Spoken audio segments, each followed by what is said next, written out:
So Cedric, You were the first one.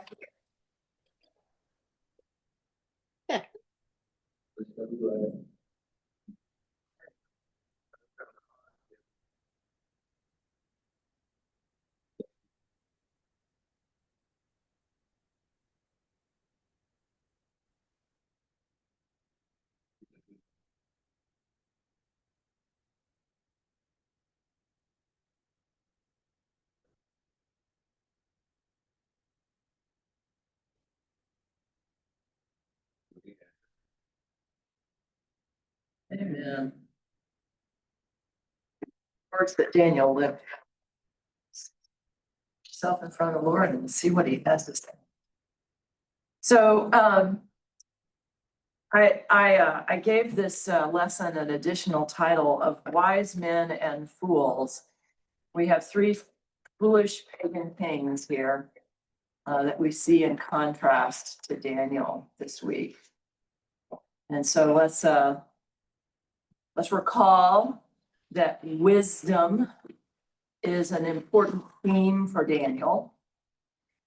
And that, what are some of the characteristics of wisdom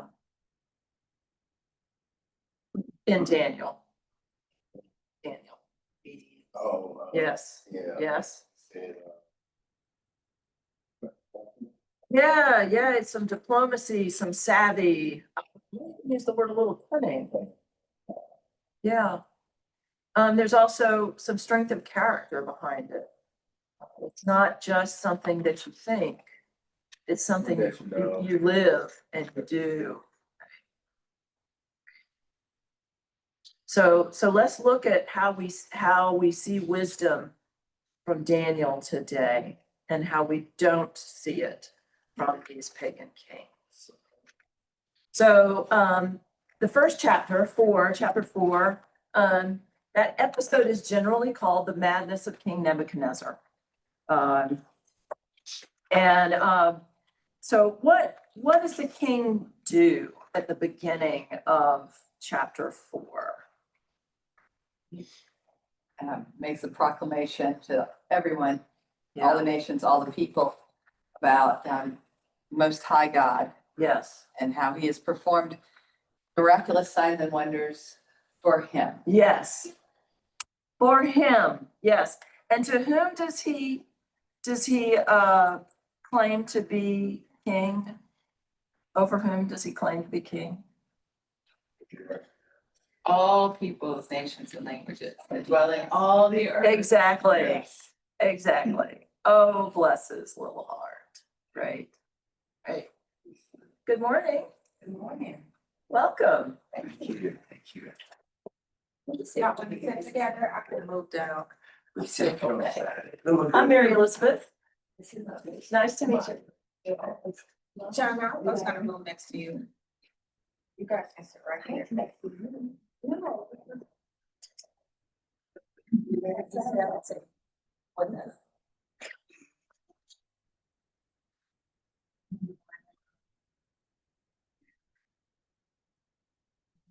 We are in Daniel this morning. Thank you.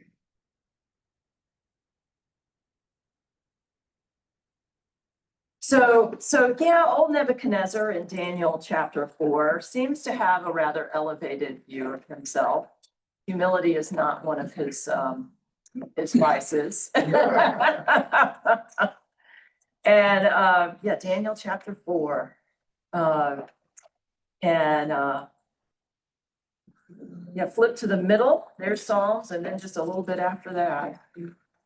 Well, then he has a dream in verses 6 and following.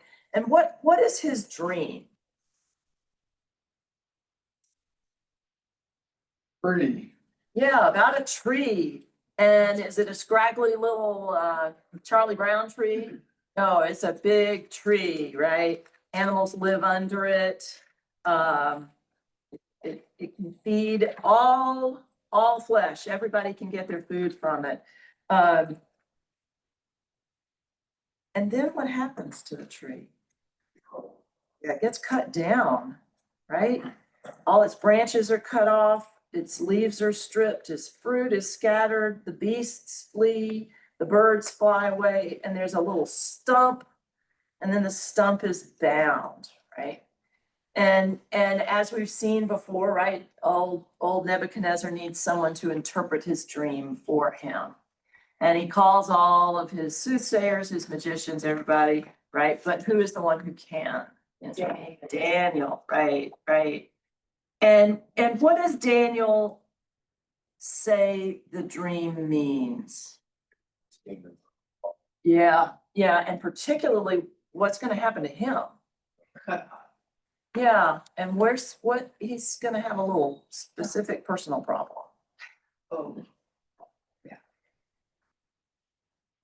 Look at verse you 25. shall be driven from among men, and your dwelling shall be with the beasts of the field. You shall be made to eat grass like an ox.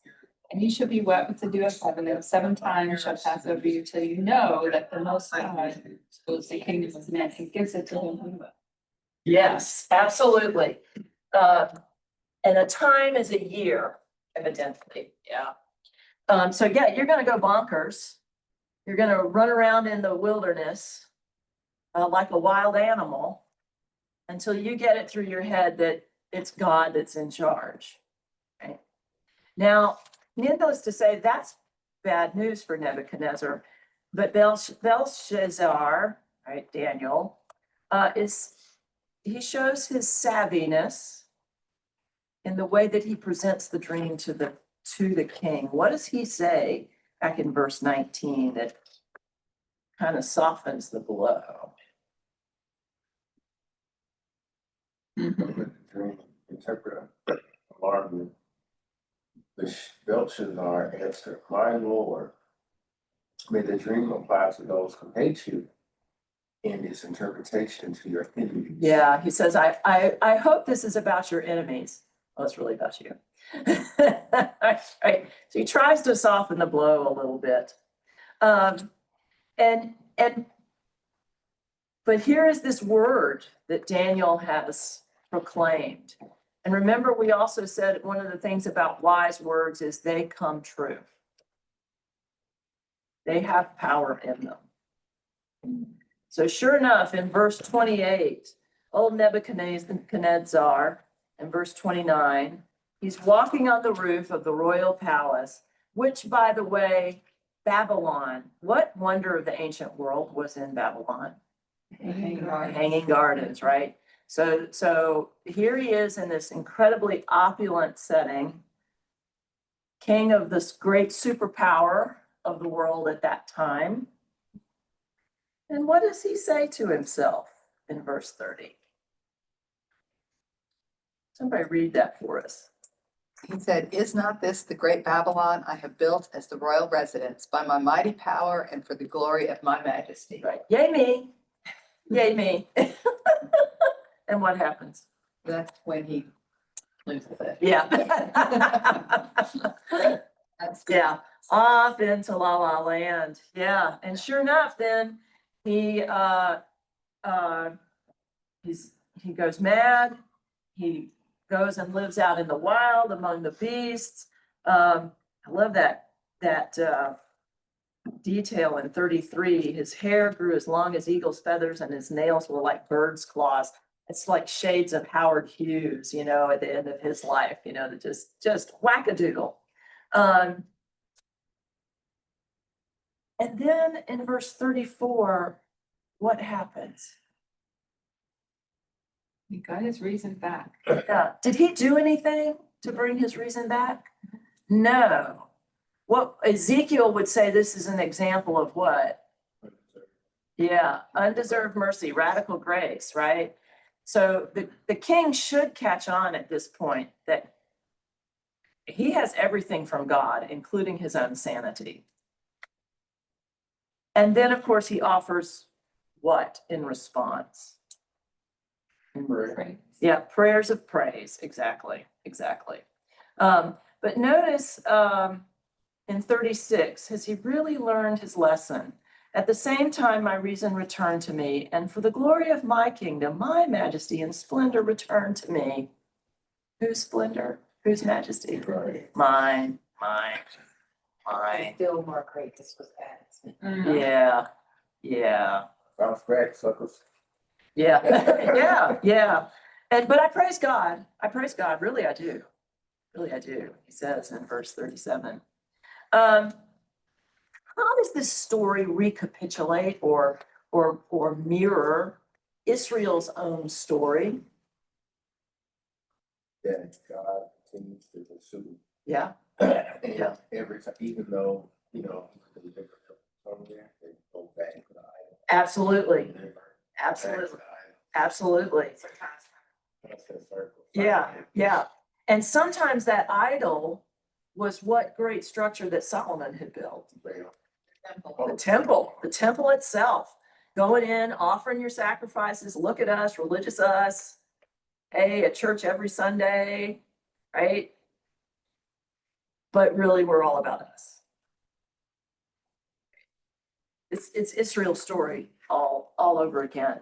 Now, there's a beautiful irony in this chapter. This story, of course, illustrates the complete folly of the king. It's often called the madness of King Nebuchadnezzar. But is the real madness when he's out in the wilderness living like a beast? In the natural, in the spiritual, it's the cycle of sin. The cycle of sin. So where is his real madness? In his heart. Yeah. When he stands there and says, I built Babylon. I did all this. Me, my, Axis Mundi, all things revolve around me.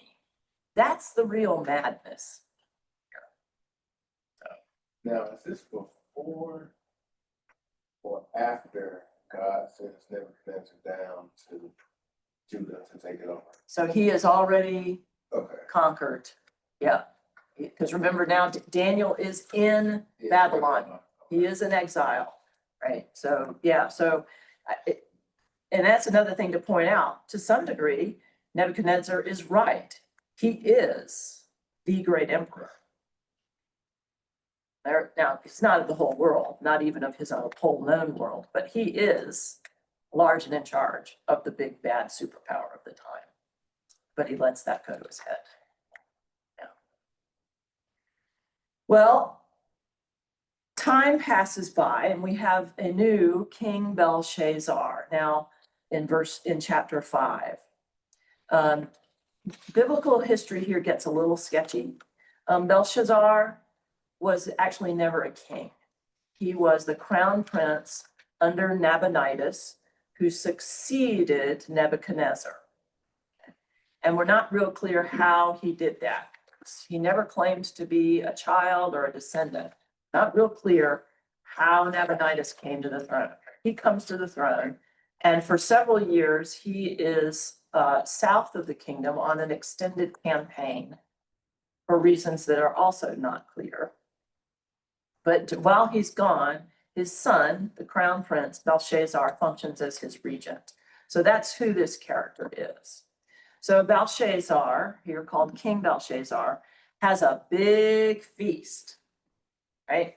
Partay, times are good, partay. And he does something that shows an absolutely blasphemous ego. What does he do?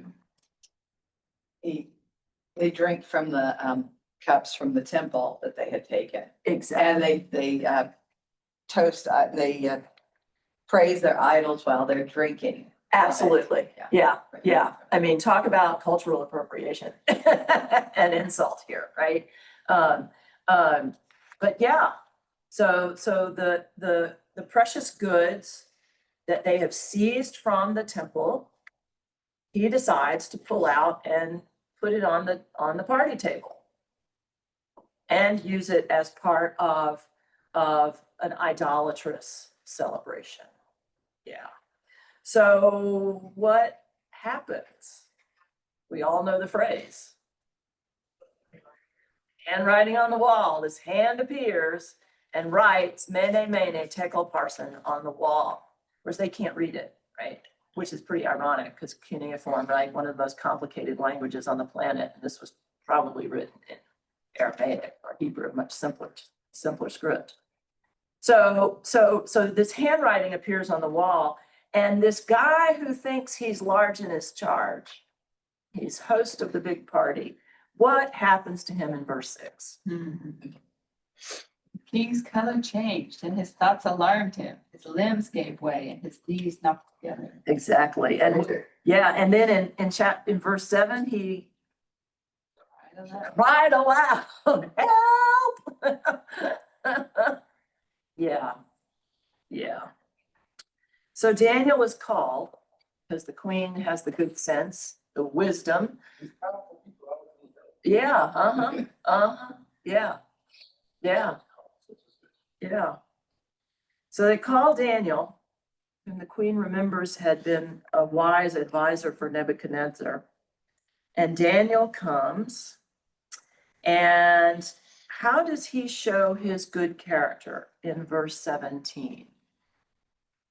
Then Daniel answered the king, you may keep your gifts and give your rewards to someone else. However, I will read the inscription for the king and make the interpretation known to him. Thank you. So what does he decline to accept? Yeah. Yeah. I'm not doing this for reward. I'm doing this for you. I'm doing this to serve you. And what does Daniel say the message means? Is God real happy with how they're doing? No. If you look at verse 25, this is the writing that was inscribed, Mene, Mene, Tekel, and Parsin. This is the interpretation of the matter. Mene means numbered. God has numbered the days of your kingdom and brought it to an end. Tekel, you have been weighed in the balances and found wanting. Peres, your kingdom is divided and given to the Medes and the Persians. So if you did a very literal translation, it's numbered, wanting, divided. And so Belshazzar commends and rewards Daniel. And then what happens in verse 30 to Belshazzar? He was slain. He was slain. Yep. Darius the Mede received the kingdom, being about 62 years old. Again, here, the biblical history is a little sketchy. There seems to be some confusion. It's of course Cyrus the Mede who conquers Babylon. We don't know who this Darius the Mede is. There's a Darius the Great, who's a Persian king who comes along a little bit later. But there's some sort of confusion here about who this is. History nowhere else records Darius the Mede coming in on Babylon. So it seems to me this is Cyrus. But now we have some sort of Persian emperor, right, introduced to the story. And we'll just go along with it. It's Darius, right? And Darius does what Persians did. He sets up this very elaborate administrative system. And who's the top honcho next to the emperor in this administrative system? Daniel, right? Verse 3, Daniel became distinguished above all the other presidents and satraps because an excellent spirit was in him and the king planned to set him over the whole kingdom. This again reminds us of what story from Genesis? Joseph, exactly. Again, which is a story about wisdom and navigating life in a pagan country. And so how do the other bureaucrats feel about this? Yeah, they're jealous, right? The green-eyed monster, as Shakespeare calls it, right? Lifts its ugly head. And so what do they do? Yeah. And they're savvy. They are, right? They plot, they convince old Darius, right, that you're going to establish a law that for 30 days, no one may pray to anybody but to you. So what are they doing here? So they're setting up Daniel, they're stroking Darius's ego. In many ways, this is what Daniel has done, right? Is stroke the ego, but for a whole different reason. They're doing it to be destructive. Daniel has been doing it in service. And so one of my favorite verses of the Bible, in Daniel chapter 6, verse 10, somebody read that for us. Yeah, somebody read that for us. Chapter 6, verse 10. When Daniel learned that the document had been signed, he went into his house. The windows in his upstairs room opened toward Jerusalem. 3 times a day, he got down on his knees, prayed, and gave thanks to his God, just as he had done before. I love that. When he knew that law was enforced, he made sure the windows were open. He was in your face. This is the same kid who refused to eat the emperor's rich food. It's a reminder. It's that same strong-willed person who is determined to serve his God and no one else. Yeah, exactly. Whoop, whoop. Yeah. Go Daniel, right? So of course, his enemies, right? It's hilarious. Found Daniel making petition. Well, yeah. If he had had access to a Megatron, he would have put it on the Megatron, right? You know? Right? So then of course they go to the king and they tattletale, right? Right. Let me ask you something. How bright is old Darius portrayed as here? Not very. Not very. How strong-willed is he? Not at all. He can manipulate it easily. Yeah, and he's being told, you can't revoke this law. He's the king. He lacks wisdom. Yeah. Was there some sort of law? I mean, We have no other knowledge of that. And how did the law come into effect? Exactly. Exactly, I know. He changed the He law. could have just. Yeah. Yeah, It was not a voting system. yeah, he's the king. He has this, yeah. What a nimble. And of course, he doesn't like the consequence that he's got to throw Daniel to the lions, and yet he does it anyway. So, and bless his heart in verse 16, may your God whom you serve continually deliver you. Okay, well, bless his heart, right? So Daniel gets thrown to the lions. We all know the story, right? Right. There are a couple of details that we want to catch here. It's not just thrown to the lions, it's a pit. It's thrown in a pit. And somebody read for us chapter 6, verse 17.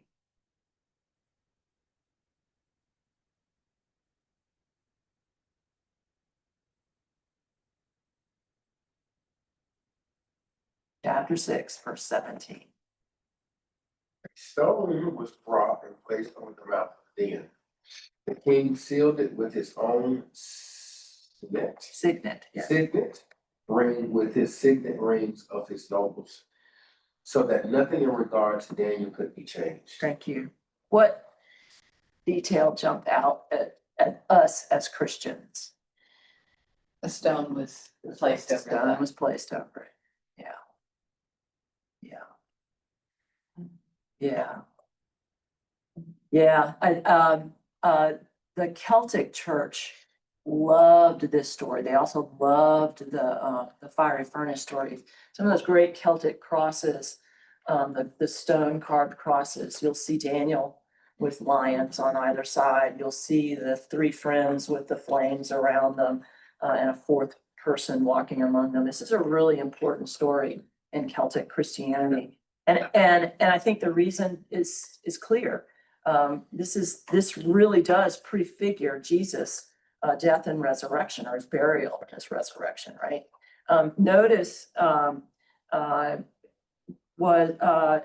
detail that the king is exceedingly glad and Daniel is taken up out of the den. Not just walking out, but up out of it, like someone being drawn up out of the land, the world of the dead, right? He had not been hurt. No, and yet what did they find when all of Daniel's enemies are thrown in? They get. Eaten. And in particular, what happens to all their bones? They're broken. And what did not happen to He Jesus? kept all his bones. Right? Not Jesus, broken. none of Jesus' bones were broken. Yeah. This is really a beautiful prefigurement of that story. Yeah. And then Darius is all woohoo. And what does he do? What does Darius do in celebration of Daniel's rescue? He praised God. He praises God. He does. And then Daniel prospered during the reign of Darius and the reign of Cyrus, the Persian. Yeah. How do each of these stories illustrate folly, absolute foolishness? You're not gonna with God. Yeah.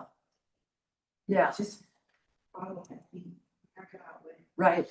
You're trying, but you're not gonna win. No, not through, no, ego's not gonna win out. Plotting is not gonna win out. Power is not gonna win out. Right. Money. Yeah, Pray off the pride. right. What does work? Praising God. Praising God. Yeah. Wisely navigating a pagan world. This is where we live. And it's certainly where the Jews lived when they were in exile. And even when they came back from exile, right? Even though they're back in their homeland, they're under Persian rule. And remember, that's probably when this is written. You feel secure, you're back home, but you're under Persian rule.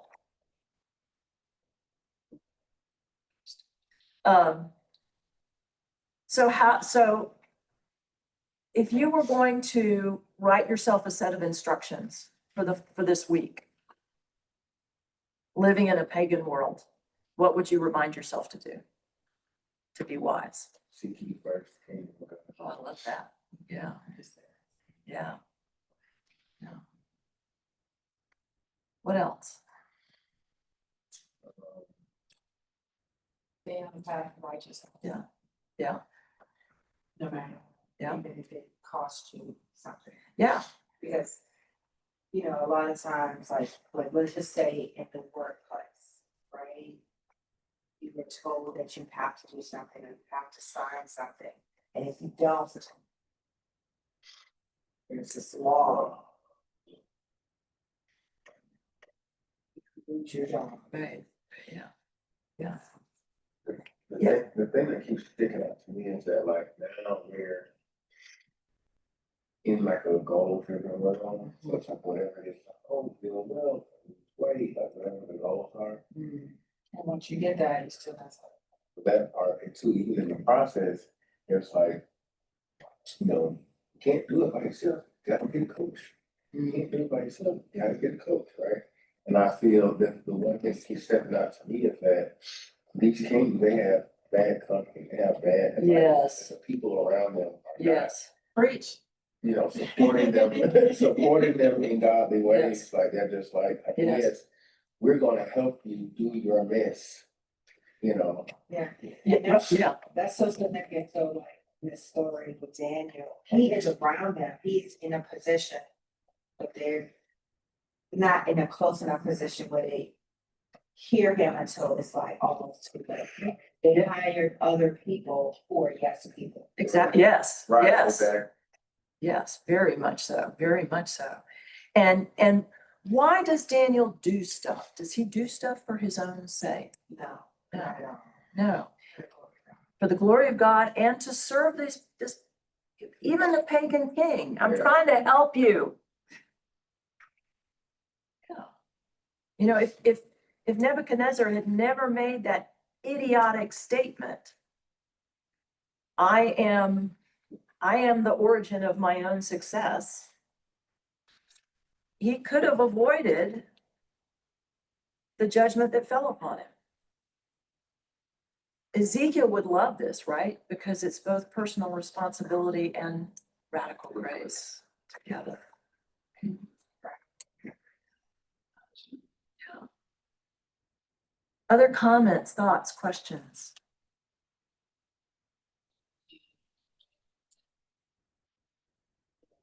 Today, right now. Mhm. Because I think it is very much needed. And the other depiction of the story is like, Daniel wasn't like gnawing at them. He knew that they were falling away. He wasn't gnawing. You see what's Right. happening? He's staying in his place for those power, Yeah, you know? yeah, Sometimes we can be so loud to those who are in charge, just they're not gonna listen at this time. right, I go But back. God is still in control every second. So he's not gonna, you can be gone. yeah. Be screaming and hollering. Daniel understands that God is in charge. He is not. Daniel, as you said, he could hammer at these folks all he wants. They're not gonna hear him until the conditions are right. He is not under any of the delusions that these kings are about his own power. You're gonna say something? I was just wondering, what was the age of Daniel at this time? That's a good question. We don't really know. Certainly, he was because the dates are a little sketchy. But by this time, he is a grown man. He was a boy, right, when he's taken into exile. By this time, he is definitely a well-grown man, not elderly, but well-grown. So well grown back then could be 28. 25. Yeah. If you died at 42 or more.